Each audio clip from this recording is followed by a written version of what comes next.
So, you know how often I say something to the effect of, it's not all about the soap around here?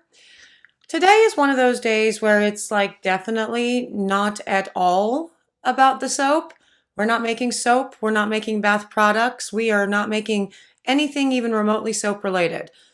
But we are using the micas that I normally use in soap for the project that we're doing. I will tell you more about what that project is in just a minute, even though you can read and you already know what the title is. But before I do, hello, I am Mrs. Soap and Clay. Let's make stuff.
How's it going, Sudsers? Welcome back to the channel. You are at Soap and Clay, where we make all the soapy things, and you are here for day 181 of 365 days of soap, and today I'm showing you how we made our soap counters for the new soap shop with an epoxy and using the micas from Mad Mica. I think I'm showing you how we made the counters. I mean, I'm definitely showing you how we made the counters, but I think I lost the footage of the actual like putting the micas into the epoxy and mixing it all up. So I think I might be effectively showing you two different epoxy pours because we also did this for a bathroom countertop in our downstairs, powder room.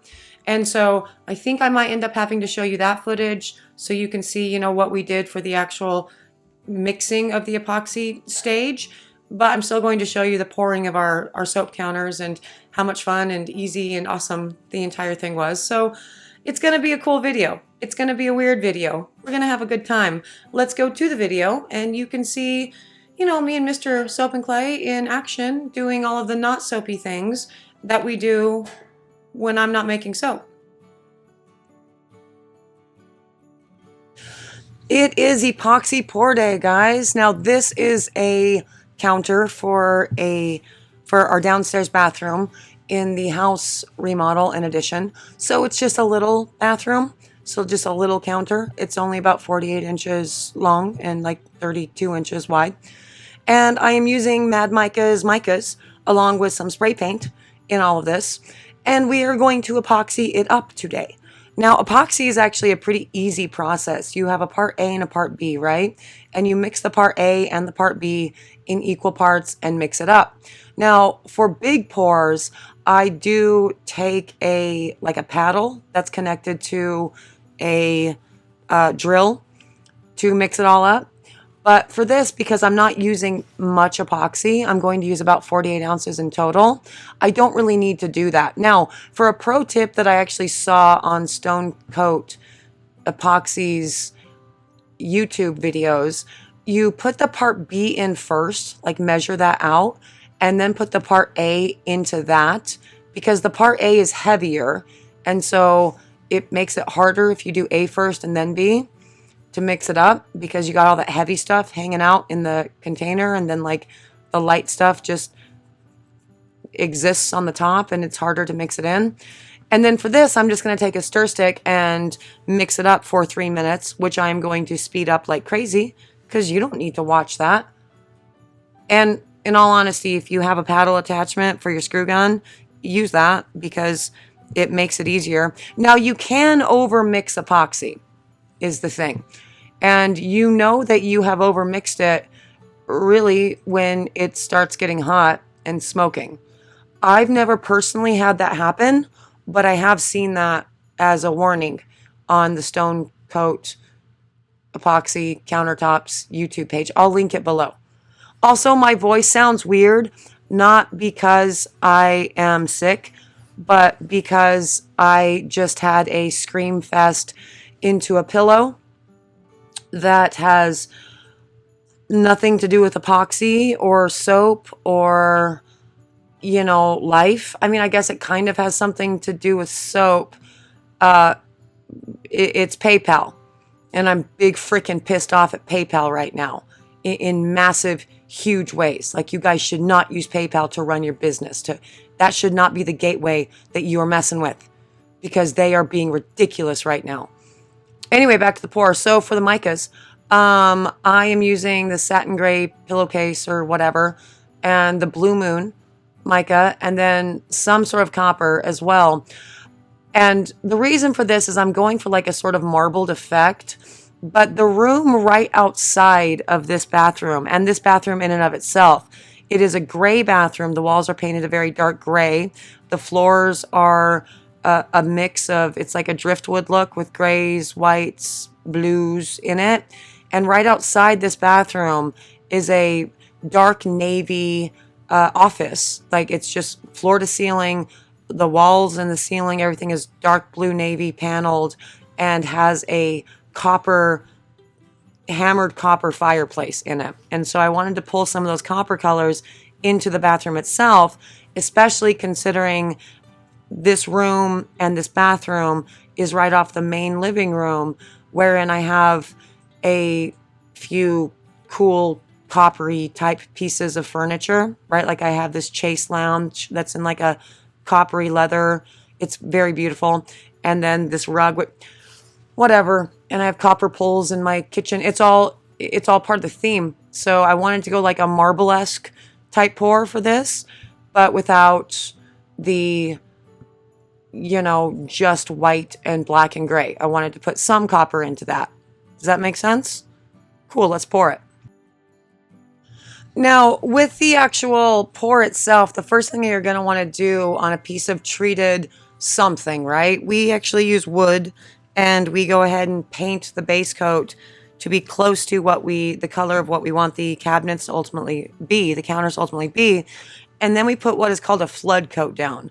And a flood coat is just a thin layer of epoxy down, so the rest of the epoxy, like your color design portion, has something to slide across, right? Because if you think about it, you're putting this very sticky shit on top of just, dry wood or painted wood. You're gonna have a hard time getting it to move. And the coolest thing about an epoxy pour is the movement that you can accomplish, right? Like, when I take the tape off of the edges there and gravity gets to do its thing and everything, flows on its own, those sorts of things, it's not as easy to accomplish if you're working with a strictly dry surface. So technically speaking, according to the tutorials, you were supposed to be using like a notched trowel for the actual flood coat, but I didn't do that because the last time that we used the notched trowel, we actually forgot to clean it up afterwards, and so we just threw it away, and we're like, we're gonna have to get another one. I know, it was wasteful, it was terrible. Anyway, so I didn't have a notched trowel, so I just used a regular little like spatula guy for that to smooth everything out. And then I'm just doing an in the pot swirl for this with all of the colors. And I did the base coat using spray paint. You can put all manner of crazy ass shit into epoxy. And here, I'd gotten a little bit of spray paint on the counter, and I went, oh no. But instead of going, oh no, I just sprayed a couple more, whatevers onto the counter with the black spray paint, and we're just going to see what that does for the overall pour. And then I'm just going to focus my pour on the middle of the counter for the bulk of the epoxy, because again, it's going to continue to spread and do its thing. And then I'm going to take that same like spatula guy for like spackle and kind of smooth everything out, so I have a nice even-ish coat across the entirety of the surface. The thing about epoxy is it's very, very forgiving.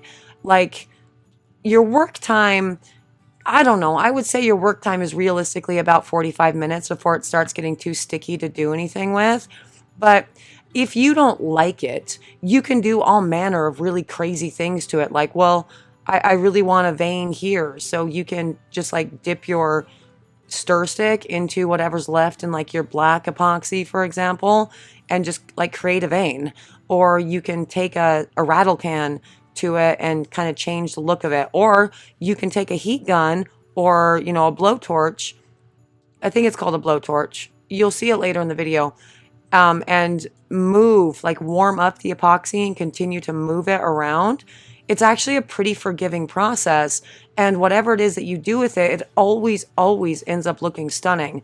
We did all of the bar counters in the pontoon like this. We've done a couple sideboards out on the deck of the pontoon like this. And yeah, obviously we did all of the soap counters and this is all in preparation. We have been doing all of these as sort of testers in places that we don't super care about in preparation for our kitchen counters. Now, our kitchen is freaking huge. Like, it is the size of a 2-car garage. It is huge, and it is so much counter space. Like, all of the counters around the perimeter. We have coffee and tea bars. We have this giant island with this like bespoke table in the middle that Jake, Mr. Soap and Clay, is building. Second time in 3 days I've said his real name. Cool. And so it's a lot. And so we really have to make sure that we don't mess anything up for those. And so we've been practicing on other things. We've done bathrooms and like, so this is a bathroom counter. And as you can see, it's just kind of just a little process. There's not a lot to it. And then you go ahead, once you've kind of spread everything out kind of evenly, you take a brush to it and I forget the term. Seriously, go to Stonecoat Countertops YouTube and just watch some of their videos. They're so thorough with their tutorials and they do insane shit. Like they made walls for a shower using that rigid foam board for insulation, right? And made it look like a freaking floor to ceiling marble shower on rigid foam board. You can pour epoxy on almost anything. The designs that you can create are just stunning. Granted, for this one, I ended up getting a little too heavy-handed with the copper, so I'm not super in love with it right now. But let's go on to the soap counters right now, and you can see sort of a different way to pour using, you know, different bright colors. Again, everything from Mad Micas here. So again, this is the flood coat going down, and all of that needs to be smoothed out and troweled out and whatever. And this is the appropriate trowel to use. It has some notched edges there, so you can actually get everything in a reasonably even consistency. The thing about all these epoxies, though, that are on the market these days is they're all self-leveling. Like the very first pour that we did was for the bar countertops in the pontoon. And that was actually a pretty big pour, and it was a U-shaped, right? Because it's a whatever. And so it was the very first pour that we did, and we followed the directions kind of as best as we could or / cared to, but didn't really notice that again, it's self-leveling. There's a lot of room for just playing and experimenting with this, which is literally what I'm doing right now. I just have 6 different colors from Mad Micas for all of the colors of the rainbow that I'm just spreading onto the counter in different places, and it's wild and crazy. And then I'm just going to take this and dancing around while I do it and just work those colors into the rest of, you know, the epoxy that exists on there. Now, for this particular one, we did not color the base coat at all. We left it clear. And as I am looking down at these counters right now, you can't tell. Like, you cannot see the wood through it. We also put a lot of color down. And the black lines that you can see there, I had taken a spray can, just a rattle can, to the wood and just sprayed some random black lines on. And at the end of all of this, I sort of decided that I didn't really like it. Yep, that's me dancing. That I didn't really like it. with all of these, it felt like a lot of black lines in there. So I just took, after we had poured and I had done the chopping, that's what it's called. You chop it. You chop it. What I'm doing with the brush, it's called chopping. Go to Stonecoat Countertops. Go check out their videos. They're very informative. And I decided that I didn't like the really dark black in there. And so I just took a rattle can of white spray paint over the black lines to sort of minimize that and make that go away. And I'll be goddamned if it didn't work. Like, it was, like I said, this is a very forgiving thing. And whatever you do, they always end up looking so beautiful. And with all of this, it is heat resistant. So you can put your carafes of, like, lye or whatever directly on it and not have to worry about any warping. It is cut and scratch resistant. It is chip resistant. Like, why people would spend tens of thousands of doll hairs for their, marble, Corian, whatever in the shit is popular for stone countertops these days, I will never know. Because you can make such a cool, unique piece. You can make things look like marble if that's what you want to do.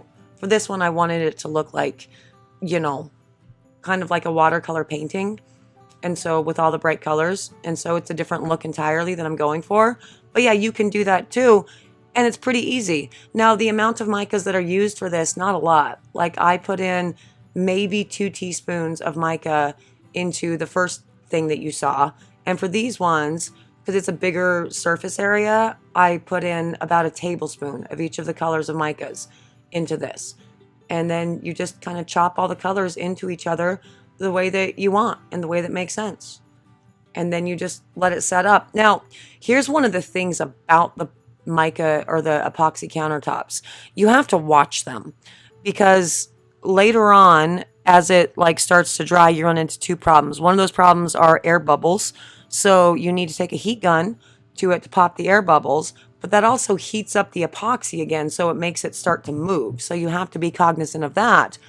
But also there's the potentiality of bugs flying into it. So I recommend turning off all the lights around the project for 18, 24 hours, and not drawing them into the thing, and or paying attention to that. And Stonecoat Countertops, not sponsored by the way, does that, shows on their channel. They just take little chopsticks, and whenever they see a bug, they just put the chopsticks in there, grab the bug real quick, and then just take the heat gun back to it and smooth out the spot where the bug was. And so this is what Mr. Soap and Clay is doing with the blowtorch here, just making the bubbles kind of go away. He's going way too close to the surface with this, but that's because we also were trying to move the epoxy at that point to kind of make it be less, weird over there. Whatever. We were just playing. It's just a thing. And ultimately, it doesn't really matter what we ended up doing with this. It created a really cool pattern in both instances that was just completely and totally stunning. So let's go ahead and go check out the results. And I realized I'm still mad at PayPal and my voice is still hoarse, and I haven't talked about why. Okay, and on to the big reveal. And you can see all of the beautiful, you see the blue moon coming out in that piece, right? And all the beautiful veins and everything coming out between the copper and the black and the blue moon mixing all together. And then you have the satin finish from the spray paint of the white, and it creates such a cool pattern, such a cool texture. And that will continue to change as it continues to kind of weep over the sides of all of this while it's curing, because I have pulled the tape and allowed everything to drip over the sides, which you can then take your brush to and make sure the sides are all coated, which is smart because you want the sides of your epoxy countertops coated as well. And yeah, that's really pretty. Again, more copper than I intended, but ultimately we are doing the type of sink that we're using for this bathroom. It doesn't actually matter a whole lot because the majority of this is not going to be shown, but I like it anyway. I think that's pretty gorgeous. That's it without the ring light on it. That's gorgeous. And that's it with the ring light on it. Also gorgeous. And let's move on to the soap counters. And again, I apologize for my weird cracky voice right now. I did in fact rage scream into a pillow because PayPal sucks. I have no idea what tomorrow is, like as far as content goes, but you may very well end up just listening to me about why I genuinely think you should never mess with PayPal for your business, because it's a terrible idea. But look at those counters.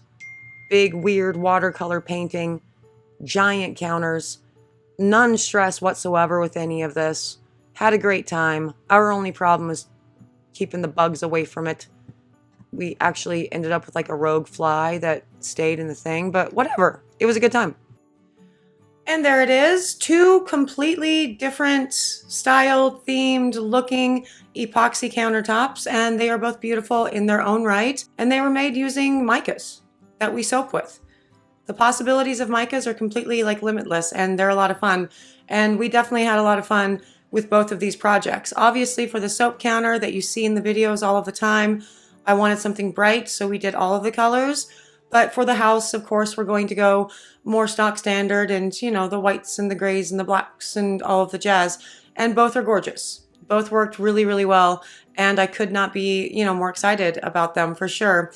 And the actual epoxy process, it's really fun. It's, if you want like a more in-depth process on how to do it, go to Stonecoat Countertops YouTube page. They do some amazing work, stuff that you would never even think to do.